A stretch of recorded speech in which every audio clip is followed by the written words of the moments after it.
इंद्र जा रहा है महादेव के दर्शन के लिए, बीच रास्ते में महादेव शिवगण बन करके आ गए परीक्षा लेने के लिए। और परीक्षा में इंद्र गुमान में भरा हुआ है, अपने छाती तान के खड़ा है। शिवगण ने पूछा, शिवगण तो नहीं थे, शिवजी थे, वो तुम कौन हो?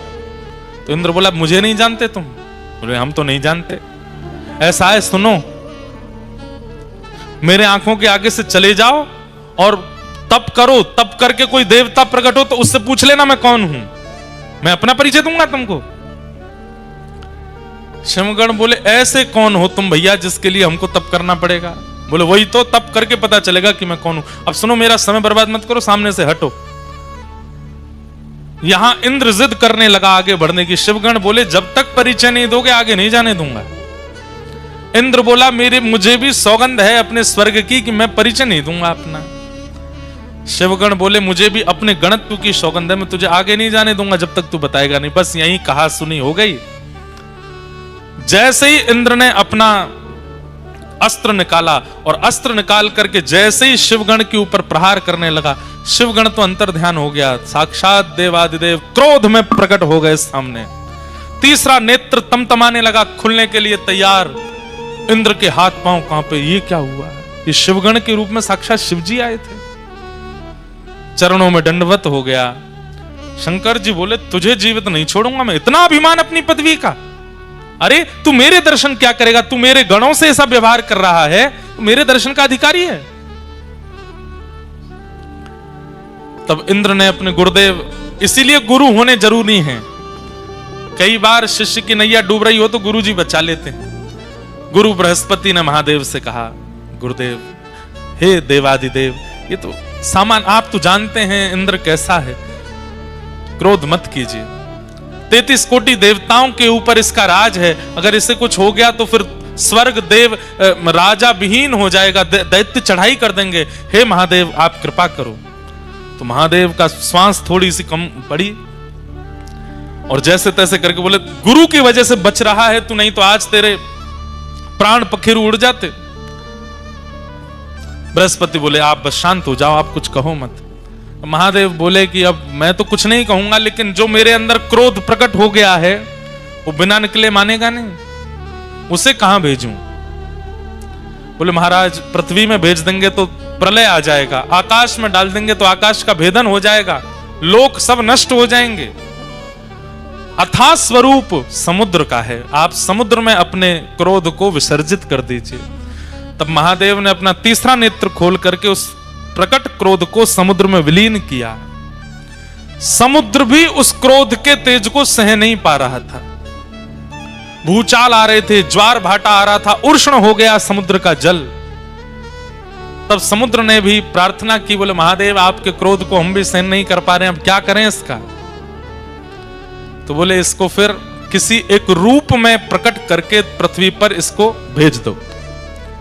तब महादेव का वह क्रोध जो समुद्र भी सहन नहीं कर पाया, उसी ने एक रूप धारण किया और समुद्र से उसका प्रादुर्भाव हुआ, वही हुआ जलंधर। जलंधर इतना खतरनाक था कि महाराज, देवता दैत्य सब थरथर कांपते थे उससे। महादेव का क्रोध है। जलंधर का विवाह हुआ वृंदा नाम की कन्या से। जलंधर वैसे ही इतना शक्तिशाली था, लेकिन वृंदा जैसी पतिव्रता पत्नी प्राप्त होने के कारण जलंधर का तेज, जलंधर का ऐश्वर्य, जलंधर का साम्राज्य और ज्यादा प्रगाढ़ होता चला गया। पतिव्रता नारी है वृंदा, अपने पति को परमेश्वर मानती है और उसके पातिव्रत के कारण जलंधर का जो बल है वो वैसे ही इतना बलवान था, लेकिन पत्नी के पातिव्रत के कारण वो और बलवान हो गया। इसलिए संसार में सबसे बड़ा व्रत यदि कोई है तो वो पातिव्रत है, पत्नी व्रत, पतिव्रत। यदि कोई व्यक्ति पतिव्रत का पालन करे, माताएं और भाई लोग पत्नी व्रत का पालन कर लें, कुछ नहीं करना, ना भूखा रहना है ना प्यासा रहना, खूब चकाचक खाओ पियो आनंद करो, बस एक के ही रहो। अगर आपने ये निश्चय कर लिया तो आप संसार की किसी भी स्थिति को पार कर सकते हैं। अरे कहां तक कहें, अगर यमराज आ गए पति को लेने के लिए और पत्नी पातिव्रत धर्म का पालन करती है, भले ही पति में लाख दुर्गुण हैं, लेकिन पत्नी पातिव्रत नियम से रहती है, तो उस समय यमराज भी अगर पति को लेने आएंगे तो यमराज भी उसके पति को छू नहीं सकते, पहले पत्नी से आज्ञा लेंगे। हम ले जा सकते हैं इसको? कौन पत्नी चाहेगी कि मेरा पति जाए? कोई नहीं चाहती। सीधी बात, यमराज भी पति का स्पर्श नहीं कर सकते अगर पत्नी पतिव्रता है तो। पत्नी का स्पर्श यमराज नहीं कर सकते अगर पति पत्नी व्रता है तो। इतना बड़ा व्रत है। हम दुनिया भर के व्रत करते हैं, पर इस व्रत में कहीं ना कहीं छूट जा रहे हैं। अब सुनिए, वृंदा का ऐसा पातिव्रत, पर देवताओं ने विचार किया ये पतिव्रता है, ये बहुत अच्छी बात है, पर ये जानते हुए भी कि पति कितना दुष्ट है, फिर भी पत्नी पतिव्रता है। तो ब्रह्मा आदि देवताओं ने कहा कि बोल भैया, वृंदा अपने पतिव्रत का पालन नहीं तोड़ सकती। तो ब्रह्मा जी से सब देवताओं ने कहा आप जाकर के जलंधर को समझाइए, वो आए दिन देवताओं पर आक्रमण करता है, यज्ञों का विध्वंस करता है। ब्रह्मा जी बोले मैं जाता हूं। ब्रह्मा जी गए जलंधर को समझाने के लिए। जलंधर ने ब्रह्मा जी के ही गला पकड़ लिया, इतना बलवान कि चतुरानन ब्रह्मा जी का गला पकड़ लिया, चारों आंखों से आंसू निकल आए। ब्रह्मा जी हाथ छुड़ा के भागे, युद्ध छिड़ गया देवता और जलंधर के बीच में। ब्रह्मा जी हार गए। देवताओं ने जाकर के प्रार्थना की, देवादिदेव महादेव शंकर जी से बोले महाराज आप कुछ करो। महादेव बोले मुझसे ही प्रकट हुआ है वो, और अपने से प्रकट हुए को मैं कैसे नष्ट कर सकता हूं? मैं तो नष्ट नहीं करूंगा उसको। तब ब्रह्मा जी ने मन में विचार किया कि ये शिव भक्त है बहुत बड़ा, और इसके बल में कटौती तभी आएगी जब इससे कोई शिवापराध बनेगा। ये शंकर जी का अपराध करे तब इसके बल में कटौती आएगी। तो बोले क्या करें? तो नारद जी को बुलाया, नारद जी को भेज दिया, बोले जलंधर के जाकर के कैसे भी शिवापराध कराओ। नारद जी महाराज बोले अभी क्या किया? नारद जी पहुंच गए जलंधर के पास। जलंधर ने बड़ा स्वागत किया, आइए आइए आइए नारद जी। नारद जी सबके प्यारे हैं, दैत्यों के भी प्रिय हैं, देवताओं के भी प्रिय हैं, सबको प्रिय लगते हैं। नारद जी महाराज पहुंचे। नारद जी ने जाकर के कहा जलंधर तुम्हारे पास सब कुछ है। लोग नारद जी महाराज से देवताओं ने कहा आप कुछ करो। बोले क्या करना है? बोले जलंधर से शिवापराध कराओ। जब तक ये शिव जी का अपराध नहीं करेगा तब तक इसको हराना मुश्किल है। तो अच्छा, शंकर जी भी कह चुके हैं कि मैं इसको मारूंगा नहीं। क्यों? क्योंकि मुझसे ही प्रकट हुआ है। देवताओं ने कहा कैसे भी करके इससे शिवापराध बने, और इससे शिवापराध बनेगा तो शंकर जी को आना पड़ेगा इससे युद्ध करने के लिए, और शंकर जी आएंगे तो इसका नाश निश्चित हो जाएगा। नारद जी बोले ये तो हमारे बाएं हाथ का खेल, अभी करते हैं। तुरंत पहुंच गए। नारद जी जैसे पहुंचे जलंधर ने प्रणाम किया, पूरी सभा खड़ी होकर के दंडवत करने लगी, जय हो नारद जी महाराज को प्रणाम। नारद जी बोले और जलंधर सब आनंद मंगल। बोले भगवान सब आपकी कृपा है, देखिए ना मेरा दशों दिशाओं में कैसा यश हो रहा है। देवता थर थर कांपते मेरे कारण। मैं स्वर्ग की ओर दृष्टि कर लेता हूं तो स्वर्ग में भूचाल आ जाता है। मैं चाह जाऊं तो समुद्र में लहरें नहीं आती। मैं चाह जाऊं तो सूर्य उदय नहीं होते। मैं चाह लूं तो 7 दिन तक चंद्रमा को प्रकाश देना पड़ता है, शीतलता देनी पड़ती है। आपकी कृपा से सब कुछ है भगवान, कोई कमी नहीं है मेरे पास में। नारद जी बोले नहीं, तुम्हारे पास सब कुछ है, बस एक नहीं है। बोले क्या? अति सुंदर पत्नी नहीं है तुम्हारे पास। जलंधर बोला अरे मेरी पत्नी वृंदा, आपने देखा नहीं उसको कितनी सुंदर है? बोले ठीक है, सुंदर है तुम्हारी वृंदा पत्नी, पर इससे भी लाख गुना ज्यादा सुंदर एक है, वो तुम्हारे पास नहीं है। जलंधर तुरंत खड़ा हो गया, किसके पास है आप कहिए, और आप यहीं बैठे रहिएगा, मैं अभी लेके आऊंगा। बोले देव आदिदेव महादेव के बगल में विराजमान श्री पार्वती जी, वो हैं सबसे सुंदर। जलंधर पहले तो रुक गया, वे तो मेरे इष्ट हैं, मुझे उन्होंने प्रकट किया है, मैं उनकी पत्नी कैसे ला सकता हूं। जैसे ये थोड़ा संकोच में आया, नारद जी उठने लगे, बोले हमको पता था अभी तुम्हारी इतने दिग्गज नहीं हुए तुम, ठीक है तुम्हारा बल है, तुम्हारा प्रकाश है, तुम योग्य हो, पर इतने अभी नहीं हुए हो। नहीं नहीं नहीं नहीं, आप रुकिए, बैठिए, मेरे इष्ट हैं तो क्या हुआ, सब पर विजय प्राप्त कर ली, अब इष्ट पर ही विजय प्राप्त करूंगा। और तुरंत महाराज अपनी तलवार सेना लेकर के सीधा, सबसे पहले तो उसने शुंभ निशुंभ को भेजा, जाओ जाकर के महादेव से कह दो मैं उनकी बड़ी प्रार्थना करता हूं, मैं उनको बहुत मानता हूं, मुझे युद्ध नहीं करना, वे मेरे राजी राजी अपनी पत्नी मुझे हवाले कर दें, मैं युद्ध नहीं करूंगा। शुंभ निशुंभ गए, प्रतीक्षा करता रहा, 5-6 दिन हो गए, पूछा, बोले भैया कहां है हमारे वो दोनों गण गए थे, तो बोले वो लौट के ही नहीं आए, महादेव ने मार दिया उनको। अच्छा, इसका मतलब ये भयभीत नहीं है मेरे प्रकोप से, मेरे बल से, मुझे बताना पड़ेगा। और तुरंत महादेव पर भी चढ़ाई कर दी, युद्ध करने लगा,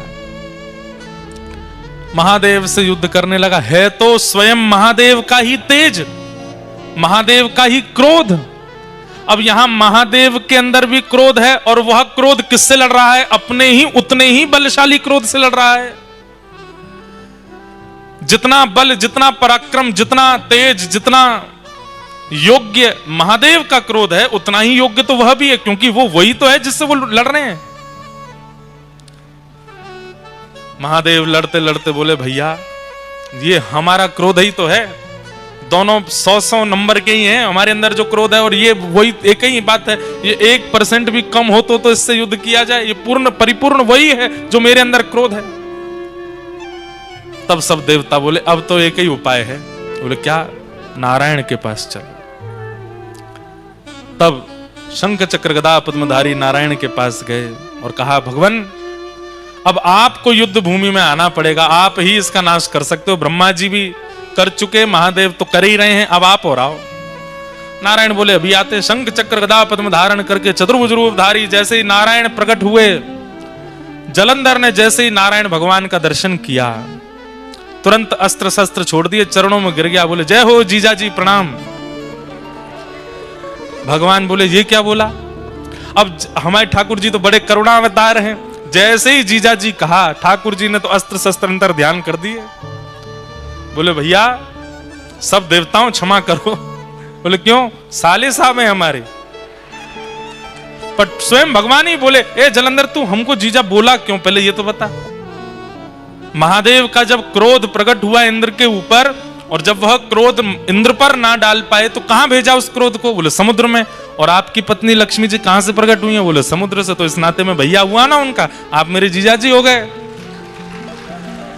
नारायण भगवान बोले भाई बढ़िया संबंध निकाला। देवताओं से कहा भैया आई एम सॉरी, अब इसको नहीं मारेंगे हम, ये तो हमारा साला है।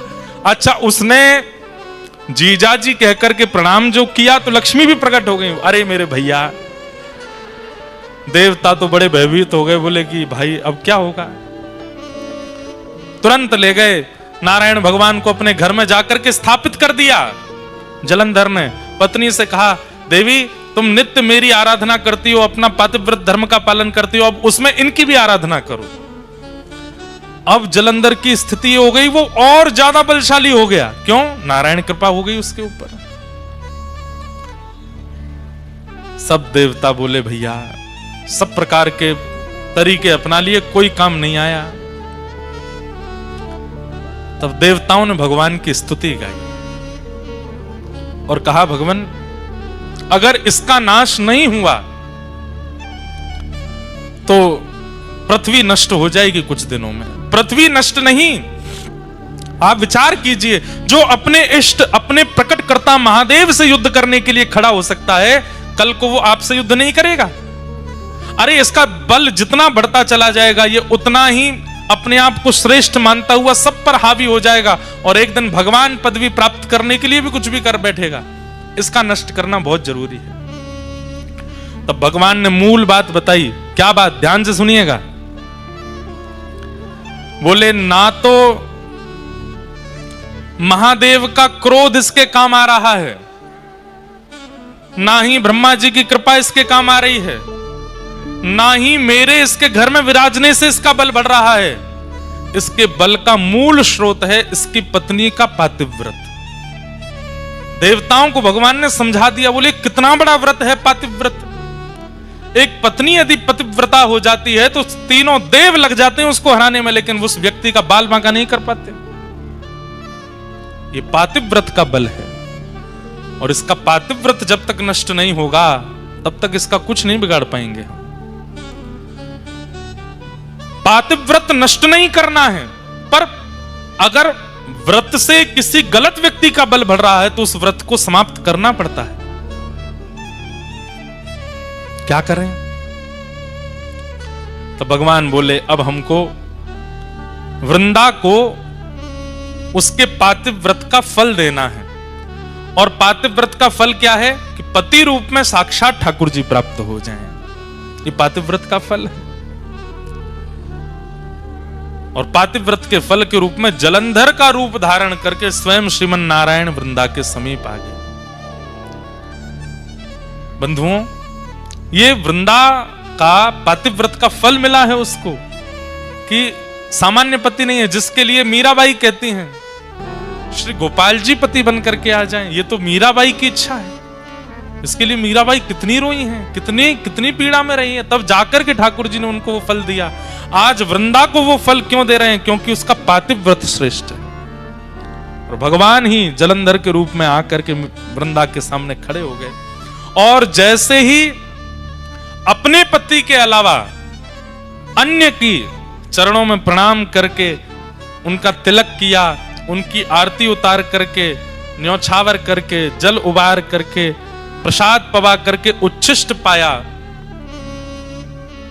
वहां जलंधर जिसके लिए वो पातिव्रत करती थी उसका बल क्षीण होने लगा। क्यों? क्योंकि अब एक प्रकार से जिसके लिए व्रत था, जिसके लिए नियम था, जिसको निहारती थी, जिसके लिए सब कुछ करती थी, वो तो अब ठाकुर जी बन के आ गए ना, तो ठाकुर जी के लिए हो गया। जैसे ही ठाकुर जी के लिए व्रत हुआ, जलंधर के लिए जो व्रत हो रहा था उसका नाश हो गया और वहां रणभूमि में देवताओं के द्वारा जलंधर का वध हो गया। जलंधर का सर धड़ से अलग हुआ और सर से धड़ से सर अलग होकर के सीधा आके पड़ा वृंदा की गोद में। जैसे ही अपने हाथ में गोद अपने पति का मुख देखा, देख करके विचलित हो गई। सामने देखा तो सामने जलंधर बैठा है और गोद में देखा तो मुखमंडल है। तुरंत रोने लगी, आप कौन हैं? मुझे अपना रूप दिखाइए। तुरंत शक्ति चक्र पद्मधारी ठाकुर जी प्रकट हो गए। वृंदा, तेरे पातिव्रत से प्रसन्न होकर के मैंने तुझे फल दिया, तेरे पति रूप में मैं ही आया हूं। वृंदा बोली, मेरा सौभाग्य कि आप मेरे पति रूप में आए, लेकिन आप छल करके क्यों आए? आप अपने वास्तविक रूप में आकर के मुझे स्वीकार कर लेते। मेरे पति का रूप धारण करके आपने मेरे पातिव्रत को नष्ट क्यों किया? ठाकुर जी बोले, अगर हम वास्तविक रूप में आते तो तुम इतनी बड़ी पतिव्रता हो कि हमको स्वीकार ही नहीं करती, इसलिए हमको तुम्हारे पति का रूप धारण करके आना पड़ा। और सही बात, मूल बात तो यह है वृंदा, तुम्हारे पातिव्रत के कारण तुम्हारे पति का बल इतना प्रकट हो चुका था कि वो पूरे पृथ्वी का, पूरे ब्रह्मांड का नाश कर देता, इसलिए तुम्हारा पातिव्रत टूटना बहुत आवश्यक था। वृंदा बोली, आपने मेरा पातिव्रत नष्ट कर दिया। बोले जी, अब मैं आपको श्राप देती हूं। क्या? आप पत्थर बन जाओ, आप एक शिला का रूप धारण कर लो। भगवान बोले, तब भी हम तुम्हें तो नहीं छोड़ेंगे, तुम भी एक तुलसी का पौधा बन जाओ। तुम संग रहोगी तो पाएंगे, तुम संग रहोगी तो बैठेंगे, तुम संग रहोगी तो पिएंगे, क्योंकि तुम्हारे पातिव्रत से प्रसन्न होकर हमने तुमको अब चुन लिया है। अब तुम चाह करके भी हमसे दूर नहीं जा पाओगी। हमारे बिना तुम नहीं रहोगी और तुम्हारे बिना हम नहीं रहेंगे। भगवान एक लीला में कितनी लीलाएं प्रकट करते हैं हम नहीं जानते। एक वैश्या ने भगवान के लिए तप किया और तप करके जब भगवान प्रकट हुए तो भगवान से वरदान मांगा, जैसे श्री यशोदा जी को आप सुख देते हैं, उनकी कोख से आप जन्म लेते हैं, जैसे कौशल्या जी के गर्भ से आप जन्म लेते हैं, ऐसी मेरे गर्भ से भी आपका जन्म हो, ऐसी कृपा कर दो। भगवान बोले कौशल्या जी के गर्भ से, यशोदा जी के और देवकी मैया के गर्भ से तो हम एक ही बार जन्मे, पर हम तुम पर कृपा करते हैं कि हम तुम्हारे गर्भ से जन्म लेते ही रहेंगे, एक जन्म नहीं अनेक जन्म होंगे। कैसे? बोले तुम गंडकी नाम की नदी बनोगी और वृंदा के श्राप से हम शालिग्राम बनेंगे, और जब तक पृथ्वी पर सूर्य चंद्र हैं, जब तक पृथ्वी का अस्तित्व है, तब तक गंडकी में से हम प्रकट होते ही रहेंगे, आते ही रहेंगे, जीव मानव पर कल्याण करते रहेंगे। तो यहां वृंदा ने श्राप दिया कि आप पाषाण बन जाओ। सब घबरा गए। ठाकुर जी बोले बिल्कुल चिंता मत करो, ये भैया सब हमारी लीला ही है, ये पाषाण का श्राप देगी तभी उस वैश्या के वरदान को हम पूर्ण कर पाएंगे। वो नदी बन करके गंडकी आ गई, अब हम जा रहे हैं, हम शालिग्राम बन के आएंगे, लेकिन हमारी भी शर्त है। क्या? तुम भी एक तुलसी का झाड़ बनोगी और जब तक तुम नहीं पधराई जाओगी तब तक हम प्रसाद नहीं पाएंगे, तब तक हम जल नहीं पिएंगे, तब तक हम कुछ भी नहीं करेंगे। अरे आसन पे भी जब तुम रखी जाओगी तो ही बैठेंगे, तो नहीं बैठेंगे। एक क्षण के लिए भी तुलसी शालिग्राम जी से दूर नहीं होती। ये भगवान ने वरदान दिया। एक राक्षस ने भी भगवान की तपस्या की, तपस्या करके ठाकुर जी से मांगा। भगवान जब प्रकट हो गए, वरदान मांगो, क्या चाहिए? राक्षस बोला प्रसन्न हासा रुड़लो चलो लसत। जब आप ठाकुर जी मुस्कुराते हैं तो आपके गाल बड़े प्यारे लगते हैं मुझको। राक्षस मांग रहा है। भगवान बोले तो वरदान तो मांगो, क्या चाहिए? बोले कि प्रभु मैंने बहुत कुछ खाया अपने जीवन में, बड़े बड़े जीव खा लिए, बड़े बड़े जंतु खाए, मानव भी खाए, देवता दैत्य भी खाए, अब आपको खाने का मन कर रहा है। भगवान बोले तू मुझे खाने के लिए तपस्या कर रहा था? बोले हाँ, मुझे पता चला कि आप मिलते नहीं हो, आप तभी प्रकट होते जब आप कोई तप करता है, तो मैंने इसीलिए तप किया 1000 वर्ष तक कि आप प्रकट हो जाए तो मैं वरदान में आपको खाने के लिए मांगू। भगवान बोले वाह भैया, कैसे खाओगे? बोले आ जाओ मेरे पास, आपको लेकर के खाना शुरू करूं। आपके गाल पहले खाऊंगा, आपके हाथ फिर खाऊंगा, फिर चरण खाऊंगा। ठाकुर जी बोले भैया देखो, इस रूप में तो संभव नहीं है, तुम अगर हमारे पास आए भी तो इतनी योगनियां, इतनी शक्तियां चारों तरफ हमारे रहती हैं कि तुम जल करके नष्ट हो जाओगे। तुम्हारी इच्छा पूरी करेंगे। बोले क्या? कालांतर में तुम एक कीड़ा बन करके गंडकी नदी में जाओगे और जब हम वहां शालिग्राम बन करके आया करेंगे तुम हमें ही खाया करोगे, उसी से ही हमारे अंदर रूप प्रकट होने लग जाएंगे, तुम्हारी इच्छा पूरी हो जाए। खूब खाना, झिक करके खाना। तो गंडकी में, शालिग्राम जी में कभी कभी आकृतियां प्रकट हो जाती हैं। वो आकृतियां उस राक्षस को ही शाप दिया भगवान ने खाने का। वो खाता है ठाकुर जी को।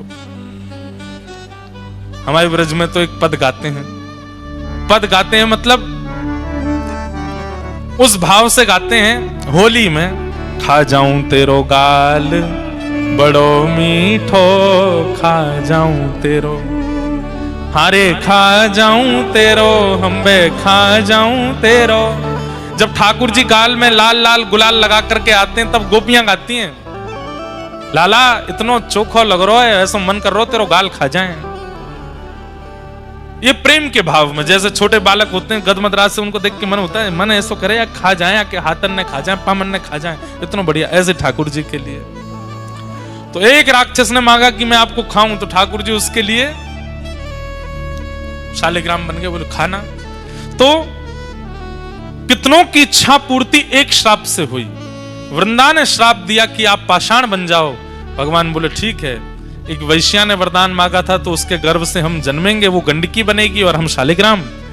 एक राक्षस ने मांगा था कि वो खाना चाहता है, तो वो भी पेंडिंग बैठा है, कब उसको वरदान पूरा करें। शालिग्राम रूप को ही खाया करेगा वो। लेकिन वृंदा देवी तुम हमसे दूर नहीं रह पाओगे। अच्छा, ये तो केवल एक कथा थी, पर वास्तविकता भूमंडल पर वृंदा को प्रकट करने के लिए कोई चाहिए। जैसे राम जी को आने के लिए दशरथ और कौशल्या चाहिए, ठाकुर जी को आने के लिए देवकी वसुदेव चाहिए, विश्व का कल्याण करने वाली। बंधुओं, दो ऐसे रत्न हैं हमारी पृथ्वी पर, इन रत्नों का नित्य आश्रय लेने वाला व्यक्ति कभी यमलोक के दर्शन नहीं करता। उसमें पहला श्री गौ माता और दूसरी वृंदा देवी तुलसी महारानी। इनका नित्य दर्शन करने वाले को कभी यमलोक का दर्शन नहीं होता। तो वृंदा तो ठाकुर जी की ही हैं। अभी सुनिएगा कथा। वो तो आना चाहती है पृथ्वी पर, श्री कृष्ण आएंगे तो लीला के लिए वृंदा को प्रकट होना है, पर वृंदा ऐसे सामान्य रूप से प्रकट नहीं होगी, उसके लिए पृष्ठभूमि चाहिए। ऐसे कोई कौशल्या जैसी, कोई देवकी जैसी, कोई यशोदा जैसी मां चाहिए। तो भगवान ने जलंधर की पत्नी वृंदा को माध्यम बनाया। क्यों? श्राप देने के बाद में वृंदा ने प्रण लिया कि मैं अब अपने पंच भौतिक देह को नष्ट कर दूंगी। और जैसे ही वृंदा ने अपने शरीर को जलाकर के भस्म बनाया, भस्म जैसे ही बनी, ठाकुर जी ने गोलोक धाम की ओर देखा और श्री गोलोक धाम से श्री वृंदा देवी की मंजरियों को लाया गया। पातिव्रती वृंदा की ये शरीर की जो भस्म है, ये है, इसमें इन मंजरियों को बो दो। जैसे ही तुलसी की मंजरियां उस भस्म में बोई गईं, उसी भस्म से, उसी रज से जो पतिव्रता नारी वृंदा थी, उसके शरीर की रज से जो प्रकट हुई, वही है श्री तुलसी महारानी। बोलो तुलसी महारानी की जय। भगवान बोले अब मंगल होगा विश्व का, विश्व का मंगल करने वाली अब तुलसी जी गोलोक धाम से भूमि पर प्रकट हो चुकी हैं। सामान्यतया तुलसी जी को नहीं लाया गया। तुलसी जी के लिए कितना बड़ा योजना बनाई गई। बोले अखंड पतिव्रता नारी होगी, उसके कोख से तुलसी जी प्रकट होंगी। पर तुलसी जी क्योंकि एक वृक्ष के रूप में प्रकट होने वाली हैं, तो इनके लिए कोख क्या है? रज। कोख क्या है? मिट्टी। वो कैसे बने? बोले पतिव्रता नारी जब अपने शरीर का त्याग करके रज बन जाएगी तो उससे प्रकट होंगे तुलसी। तो वृंदा जी की रज से तुलसी महारानी प्रकट हो, और तभी देवी देवता प्रकट हो गए। क्यों? नारायण भगवान तो धीरे धीरे पाषाण बन गए, शालिग्राम बन गए, और यहां वृंदा महारानी तुलसी जी के रूप में प्रकट हो गई। तुरंत देवी देवता आए, आकर के गठबंधन किया और तुलसी शालिग्राम जी का विवाह कर दिया। दोनों को एक कर दिया आज ही के दिन। इसलिए आज तुलसी शालिग्राम विवाह महोत्सव भी है, तुलसी शालिग्राम जन्म महोत्सव भी है। आज शालिग्राम जी की जन्म तिथि भी है, तुलसी जी की जन्म तिथि भी आज ही के दिन प्रकट हुई है, आज ही के दिन इनका प्रादुर्भाव हुआ है। ऐसी वृंदा महारानी, तुलसी महारानी को हम बारंबार प्रणाम करते हैं, शालिग्राम प्रभु को हम बारंबार वंदन करते हैं। बंधुओं, हमारे कई शास्त्रों के अनुसार माताएं शालिग्राम जी की पूजा नहीं करती, पर माताओं को विशेष रूप से तुलसी जी की पूजा करने का अधिकार है। भाई लोग शालिग्राम जी की पूजा करें और माताएं तुलसी जी की आराधना करें। शालिग्राम जी से भी अधिक फल मिलता है तुलसी जी की पूजा करने से। कहते हैं जिस घर में तुलसी जी विराजमान होती हैं, उस घर में कभी यमराज नहीं जाते। जिस घर में तुलसी जी की आराधना होती है विधिवत रूप से, उस घर में पितरों को तर्पण आदि किया जाता है, पितरों का पिंडदान आदि किया जाता है। पर वास्तविकता में जिस घर में तुलसी हरी भरी खूब मात्रा में विराजमान होती हैं, उस घर के पितृ मुक्त हो ही जाते हैं। जिस घर में चंदन घिसने के बाद में तुलसी जी को थोड़ा सा, तुलसी जी की जो काष्ठ होता है या तुलसी जी का पत्र घिस करके चंदन में अगर मिला दिया जाए थोड़ा सा, और उसको ठाकुर जी को निवेदित किया जाए, फिर ठाकुर जी को निवेदित करने के बाद अपने अंग पर लगाया जाए, तो जन्म से लेकर के तुलसी अंकित चंदन लगाने तक, उस दिन तक जितने पाप बने सब नष्ट हो जाते हैं तुलसी जी का चंदन लगाने से। तुलसी जी के जो काष्ठ हैं, तुलसी जी की जो लकड़ी होती है, हमने परम पूजनीय प्रातः स्मरणीय श्री मलुकपीठ वाले महाराज जी को देखा। इतनी बड़ी तुलसी जी की काष्ठ एक रहती है उनके पास, उसमें नित्य अग्नि प्रज्वलित करते हैं, और उस तुलसी जी के काष्ठ की अग्नि से 1000 दिए जलाते हैं महाराज जी।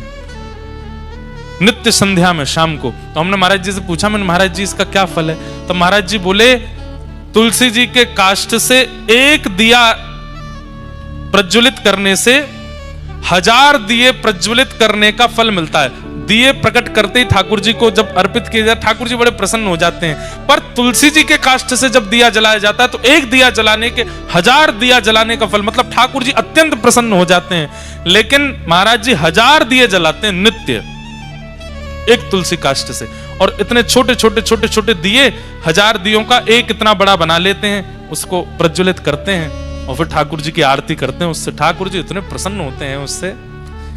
तो हरी भरी तुलसियों तब मत कुछ करना जब काष्ठ कहीं तुलसी जी के आसपास कहीं प्रकट हो जाए, टूट के अपने आप नीचे आ जाए, उसको संभाल के रख लीजिए। नित्य उस काष्ठ में थोड़ी अग्नि प्रज्वलित करो, उससे दिया जलाओ। दिया जलाने के बाद उस अग्नि को बुझा के उसकी रज अपने माथे से लगा के काष्ठ को रख दो। इतने प्रसन्न होते हैं ठाकुर जी उससे प्रकट दिए से आरती करने से। अभी तो कार्तिक का महीना, हमारे यहाँ तो तुलसी जी से ही आरती करते हैं वृंदावन में।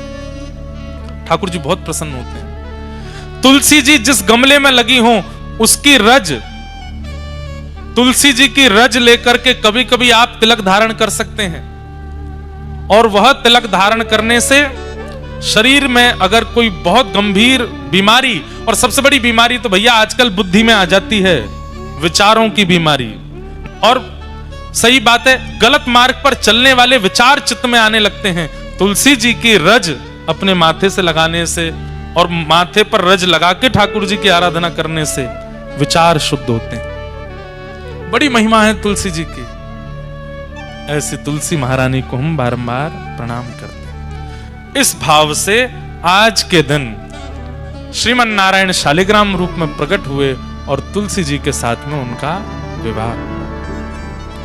कभी आप लोग हनुमान चालीसा का पाठ करते हैं, अपनी गुरु परंपरा का पाठ करते हैं। गमला तो बहुत सामान्य, उठा करके अपने कक्ष में विराजमान कर लो पढ़ते समय, और अपने पास में तुलसी जी रख करके आप पढ़ना प्रारंभ कीजिए। जो पढ़ेंगे भूलेंगे नहीं। ये एग्जाम देने वाले बच्चों को एक हम युक्ति बता दे रहे हैं। तुलसी जी का गमला, उसकी पहले, और ऐसे नहीं कि वैसे तो तुलसी जी को पूछते नहीं है, एग्जाम वाले दिन ही ले गए उठा करके, बैठो तुलसी जी पास कराओ। नहीं, तुलसी जी की नित्य आराधना आज से ही शुरू कर दीजिए। आज्ञा लेकर के तुलसी जी के पत्र तोड़ने चाहिए। द्वादशी के दिन तुलसी जी के पत्र नहीं तोड़ने चाहिए। तुलसी जी के जितने भी पत्र और आदि आदि जो नीचे गिर जाते हैं, उन सबको भी प्रणाम करके सबको इकट्ठा करना चाहिए। अगर वो बहुत सूख जाएं तो उनका चूरा बना करके, जिस दिन निषेध है तुलसी जी तोड़ना, उस दिन वही प्रयोग करके ठाकुर जी का भोग लगाया जा सकता है। और तुलसी जी की एक और महिमा, अगर तुलसी जी तोड़ नहीं सकते हैं, तुलसी जी का चयन नहीं कर सकते हैं, तो ठाकुर जी पर चढ़ी भई तुलसी उठाओ, उस पर नेक जल डालो, वही दोबारा भोग में अर्पित कर दो, वो पवित्र ही मानी जाती है। तुलसी जी की बनी कंठी माला कंठ में धारण करने वाले व्यक्ति के पीछे पीछे ठाकुर जी खिंचे चले जाते हैं। जहां जहां वो व्यक्ति जाता है, ठाकुर जी कहते हैं मैं संगे ही रहता हूं। जो गले में कंठी माला पहनता है तुलसी जी के, जो तुलसी जी के मन के पर नाम जप करता है, भगवान कहते हैं कि उसके नाम जप से, मंत्र जप से मैं बहुत प्रसन्न रहता हूं।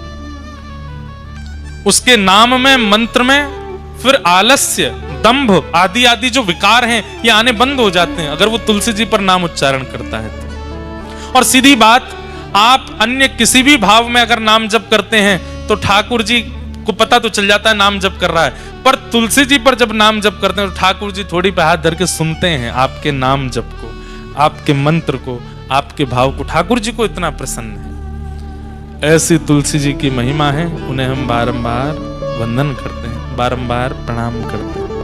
बोलो तुलसी महारानी की। परम पूज्य इंद्रेश उपाध्याय जी महाराज की अमृतमयी वाणी में नित्य कथा श्रवण करने के लिए चैनल को सब्सक्राइब करना न भूलें।